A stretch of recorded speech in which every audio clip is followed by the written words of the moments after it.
Hello dear students and bankers, welcome to exam prep. दोस्तों, आज की क्लास में हम डिस्कस करेंगे सॉवरेन गोल्ड बॉन्ड स्कीम क्या है, क्या इसके बेनिफिट हैं, कौन इसके अंदर इन्वेस्ट कर सकता है, कितने तक इन्वेस्ट किया जा सकता है, क्या ये स्कीम अभी भी रनिंग है या डिसकंटिन्यू हो चुकी है। इन सब चीजों के बारे में डिस्कस करेंगे। लेकिन उससे पहले मैं आपको बता दूं कि जितनी भी हमारी क्लासेस कंडक्ट कराई जा रही हैं, इन सभी के जो पीडीएफ नोट्स हैं वो हमारी एग्जाम प्रेप ऐप के ऊपर ही अवेलेबल होंगे। और साथ में जो भी फ्री कोर्सेज हैं प्लस फ्री कंटेंट है वो भी आपको हमारी एग्जाम प्रेप ऐप पर फ्री कोर्सेज के सेक्शन के अंदर मिलेगा। तो जल्दी से डाउनलोड कीजिए हमारी एग्जाम प्रेप ऐप, जिसको आप डाउनलोड कर सकते हैं। डिस्क्रिप्शन में लिंक दिया गया है, उसके ऊपर क्लिक करके। तो चलिए क्लास को स्टार्ट करते हैं सॉवरेन गोल्ड बॉन्ड स्कीम के बारे में। तो सॉवरेन गोल्ड बॉन्ड स्कीम को समझने से पहले कुछ वर्ड्स पर फोकस कीजिए। यहां पर अगर मैं बात करूं कि सॉवरेन सॉवरेन का मतलब क्या होता है, सरकार या सरकार से संबंधित, गवर्नमेंट से संबंधित। और यहां पर मैं बात करूं गोल्ड, गोल्ड एक मेटल है, बहुत ही प्रीशियस मेटल है, आप जानते ही हैं। और उसको उसके आगे है बॉन्ड।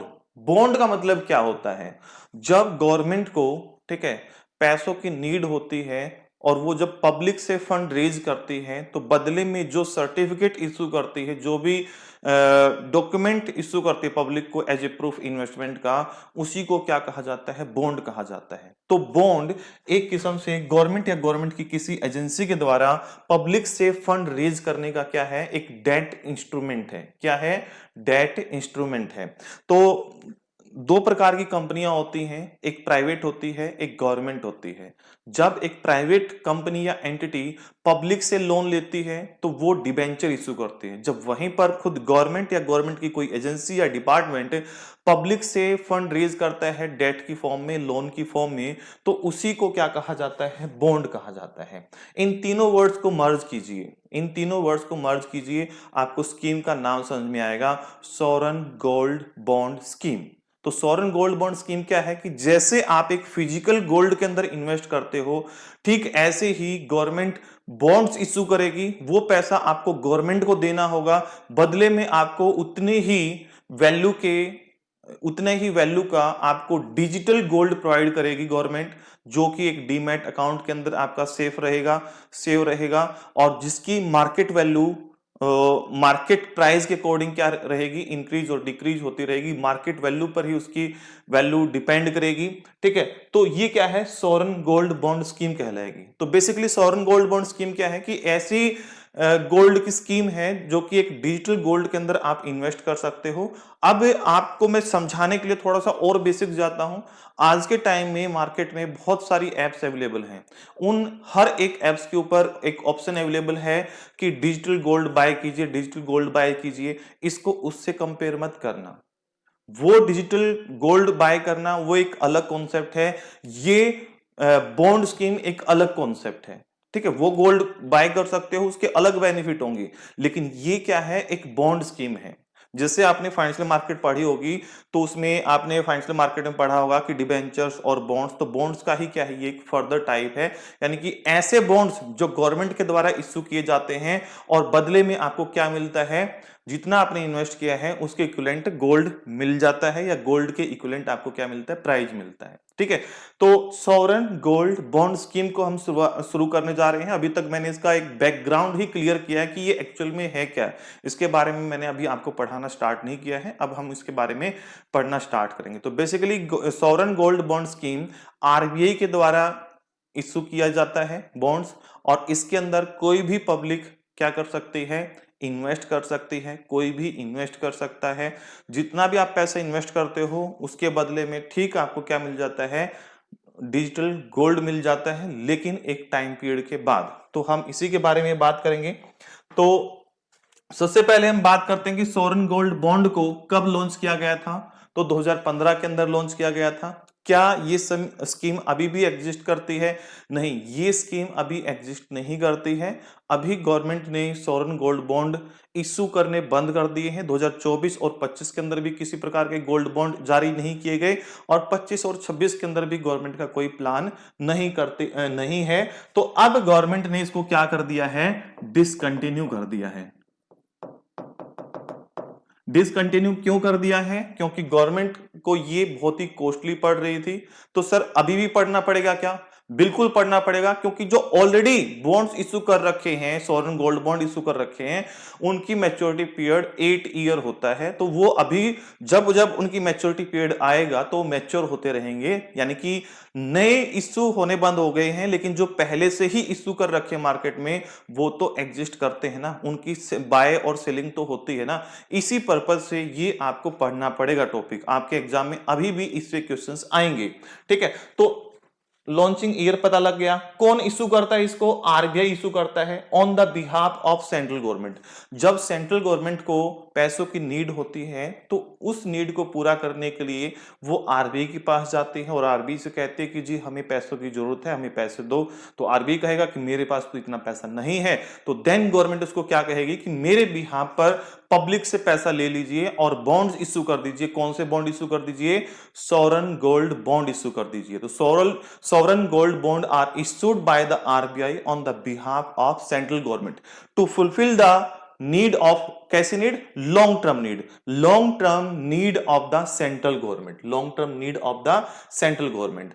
अब दूसरा इसका एक और ऑब्जेक्टिव क्या है? एक तो सेंट्रल गवर्नमेंट की क्या होगी? नीड पूरी होगी। दूसरा कि हम जो लोग हैं वो जब भी हमारे पास पैसे होते हैं, सेविंग्स होते हैं, तो हम इस जगह पर इन्वेस्ट करना चाहते हैं कि वो इन्वेस्टमेंट हमारा ग्रो होता रहे।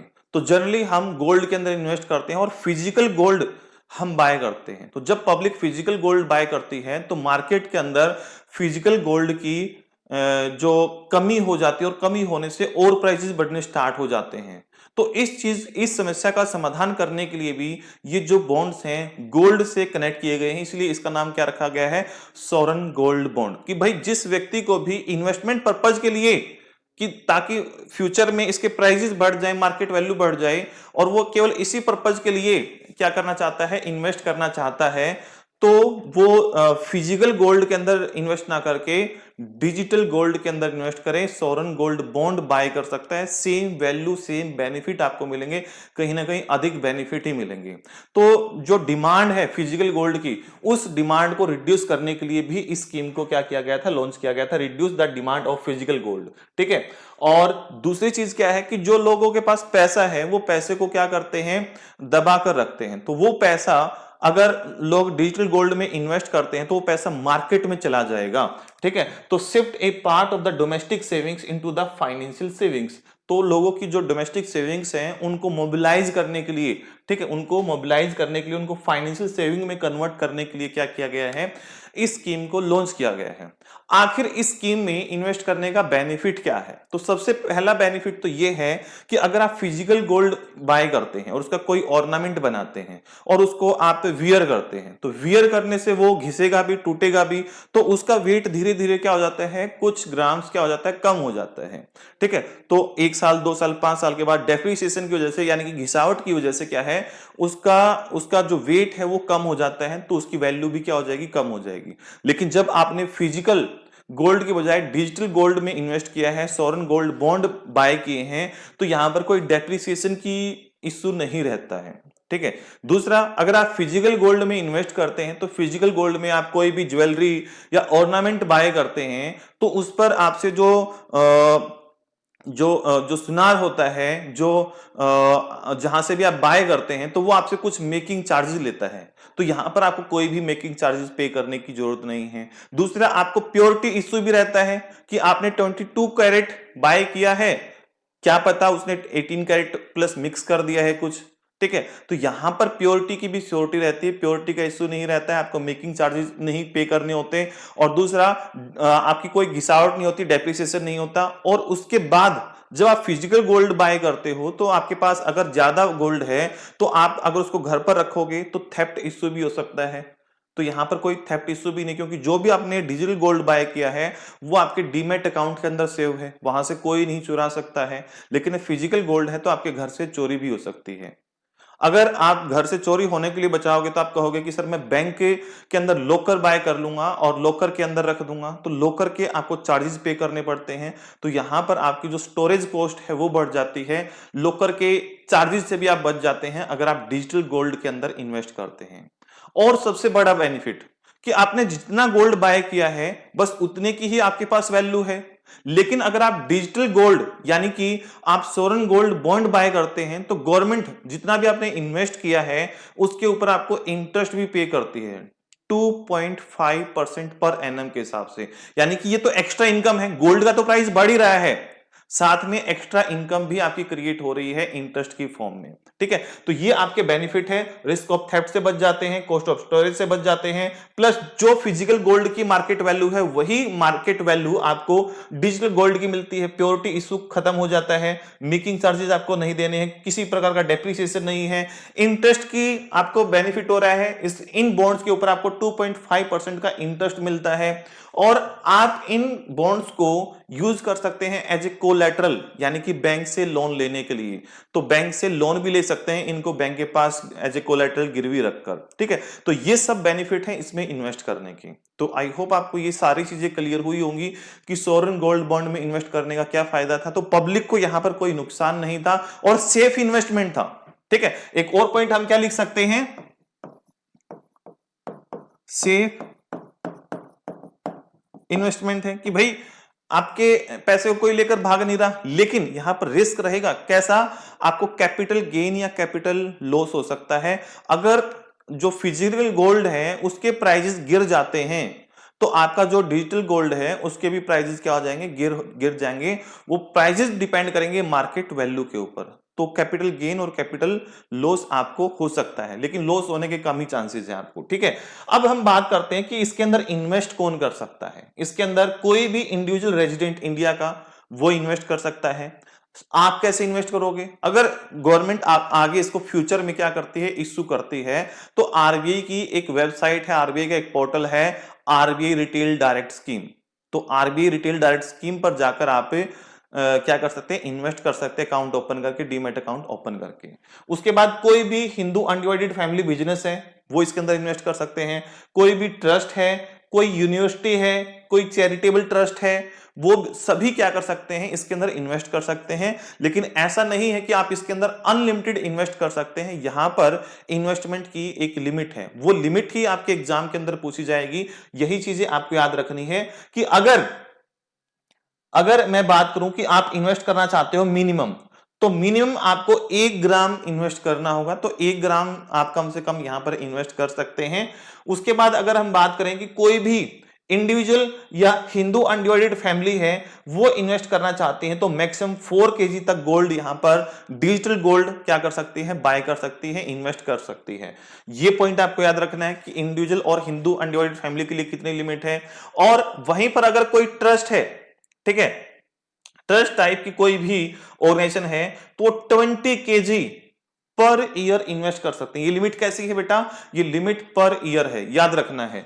तो पर ईयर आप इतना इन्वेस्ट कर सकते हैं। ठीक है, उसके बाद क्या, अगर हमारा ज्वाइंट अकाउंट है तो 2 पर्सन है, 2 पर्सन का ज्वाइंट अकाउंट है, जरूरी नहीं कि वो फैमिली मेंबर ही हो, वो कोई बिजनेस पार्टनर भी हो सकते हैं। तो ज्वाइंट अकाउंट है, तो क्या ज्वाइंट अकाउंट के थ्रू हम सोवरेन गोल्ड बॉन्ड में इन्वेस्ट कर सकते हैं, तो हाँ कर सकते हैं। लिमिट कितनी रहेगी, वही इंडिविजुअल जितनी ही लिमिट रहेगी 4 केजी। तो सर ये जो 4 केजी लिमिट है ये किसके ऊपर होगी, तो जब आप अकाउंट ओपन कराओगे, जब आप अकाउंट ओपन कराओगे, ज्वाइंट अकाउंट ओपन कराओगे, तो उसमें एक प्राइमरी यूजर होगा और एक सेकेंडरी यूजर होगा। ठीक है, तो जो प्राइमरी कस्टमर होगा, जो पहला कस्टमर होगा, उसके ऊपर ये लिमिट होगी, दूसरे के ऊपर लिमिट नहीं होगी। वो अपना इंडिविजुअल 4 केजी और इन्वेस्ट कर सकता है। ये चीज आप याद रखेंगे। तो in case of joint holding the limit applicable for the first applicant के लिए होगा। फॉर एग्जाम्पल आज मैं इसके अंदर 10 ग्राम का इन्वेस्ट करता हूं और गवर्नमेंट मान लो इस स्कीम को रीलॉन्च कर देती है,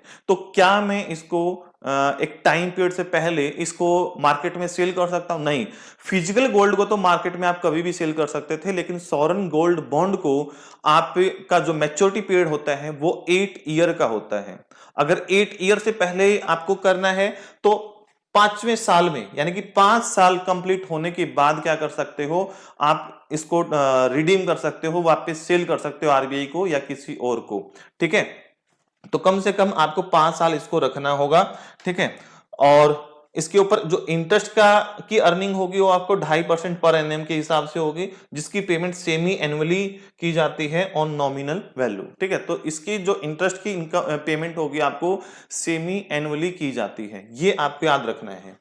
तो यहां से मेन चीज जो आपको याद रखनी है कि सॉवरेन गोल्ड बॉन्ड में जो इन्वेस्टमेंट होता है वो रुपीज में होता है या गोल्ड में होता है। तो गोल्ड में होता है और कम से कम आपको 1 ग्राम इन्वेस्ट करना होगा।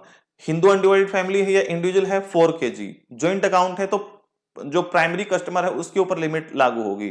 ट्रस्ट है तो 20 kg तक ट्रस्ट है या यूनिवर्सिटी है उसके ऊपर 20 kg तक के इन्वेस्टमेंट कर सकते हो आप। ठीक है, उसके बाद हम बात करते हैं रिडेम्पशन प्राइस की, कि जब 8 साल कंप्लीट हो रहे होंगे तो रिडेम्पशन के टाइम पर क्या रेट मिलेगा। तो जो उस टाइम पर जो मार्केट वैल्यू होगा रिडेम्पशन डेट पर 8 साल कंप्लीट होने के बाद वही प्राइस मिलेगा। अब हो सकता है कि वही सेम जो डे हो उस दिन कोई मार्केट सिचुएशन ऐसी रही हो कि प्राइस या तो बहुत ज्यादा हो जाए या बहुत कम हो जाए। तो इस चीज को दूर करने के लिए यहां पर क्या अरेंजमेंट किया गया है, based on the simple average closing price of the gold of 999 purity published by the Indian bullion and jewellery association, यानी कि जो price IBJA Indian bullion jewellery association के द्वारा इशू किया जाएगा, जो प्राइस किसका, for the last 3 working days prior to the redemption. तो जो रिडम्पशन डेट है उससे ठीक 3 दिन पहले के जो प्राइजेज होंगे उन तीनों दिन के प्राइजेस का एवरेज निकाल देंगे 999 प्योरिटी के गोल्ड का, जो कि ये प्राइस किसके द्वारा इस पब्लिश किए गए होंगे, Indian bullion jewellery association limited के द्वारा। तो उस प्राइस का हम एवरेज ले लेंगे, वही क्या होगा, रिडेम्पशन प्राइस होगा, वही क्या होगा, रिडेम्पशन प्राइस होगा। यहां पर बात करते हैं टैक्स ट्रीटमेंट की। तो interest on the bonds is taxable as per the previous income tax act 1961।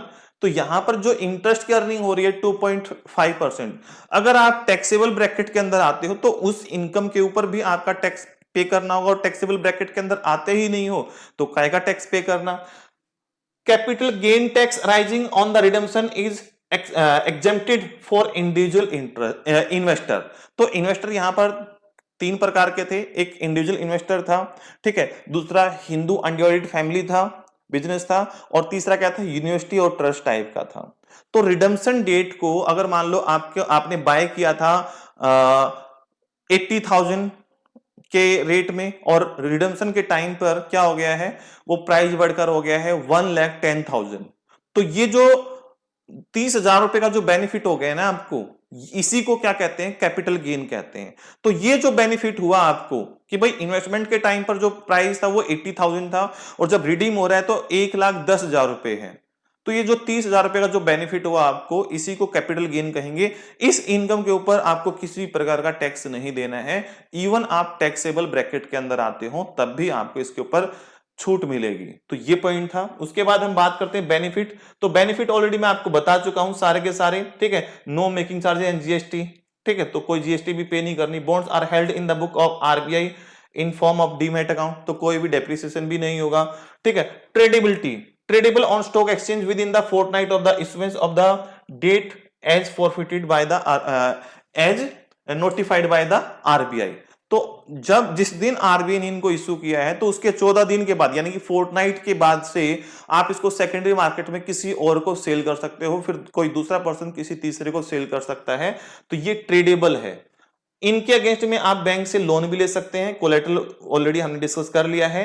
Application form available at the designated post office nationalised bank. अगर आप ऑनलाइन इन्वेस्ट करना नहीं आता है और आरबीआई इसको फ्यूचर में अगर इश्यू करता है तो आप क्या कर सकते हो, बैंकों के थ्रू, पोस्ट ऑफिस के थ्रू क्या कर सकते हो, इसके अंदर इन्वेस्ट कर सकते हो। तो एक नजर में अगर आपको देखना है तो ये सारा का सारा मैंने यहां पर समराइज कर दिया है, लेकिन फॉन्ट यहां पर छोटा होगा, तो स्क्रीनशॉट लेना चाहो तो आप स्क्रीनशॉट भी ले सकते हो, ठीक है।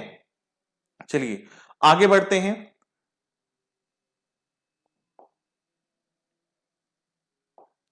तो आपको क्या याद रखना है, यहां पर आपको जो याद रखना है, लिमिट याद रखनी है, ठीक है, कि किस चीज में इन्वेस्टमेंट होता है। तो गोल्ड में इन्वेस्टमेंट होता है, ग्राम्स की फॉर्म में इन्वेस्टमेंट होता है, कम से कम 1 ग्राम। फिर इंडिविजुअल की लिमिट 4 केजी है, यूनिवर्सिटी की ट्रस्ट की लिमिट कितनी है 4 केजी, ये पर ईयर है, ये भी आपको याद रखना है। ज्वाइंट अकाउंट के थ्रू भी इन्वेस्ट कर सकते हैं। इंटरेस्ट कितना मिलता था, इंटरेस्ट इसके ऊपर मिलता था आपका 2.5%। इनकी जो मैच्योरिटी पीरियड होती है वो कम से कम 8 साल की होती है। 5 साल के बाद आप क्या कर सकते हो, इसको रिडीम करा सकते हो, ये ऑप्शन आपके पास रहता है। तो ये थी आपकी सॉवरेन गोल्ड बॉन्ड स्कीम, यहां पर ये कंप्लीट होती है, यहीं से आपके एग्जाम में क्वेश्चन आएगा। चलिए मिलते हैं नेक्स्ट सेशन में। एग्जाम प्रेप ऐप डाउनलोड आप जरूर कर लेना अगर आपने अभी तक नहीं की है।